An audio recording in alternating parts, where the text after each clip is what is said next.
वसईमध्ये मोठ्या प्रमाणात रेशनचा काळाबाजार चालू आहे।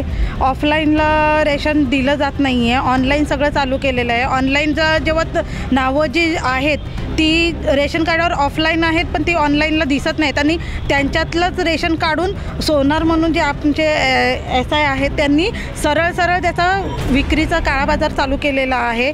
त्याच्यानंतर ऑनलाईनला पण आमची रेशन कार्ड करून देत नाही आहेत। जर आपण विभक्त रेशन कार्ड करायला गेले तर ती डायरेक्ट NPHमध्ये टाकली जातात, म्हणजे त्यांचं धान्य पूर्णतः बंद केलं जातं। 3-3 महिने सांगून त्यांचं वर्ष धान्य अडकवून ठेवलं जातं। असा गलथानी काळपणा चाललेला आहे।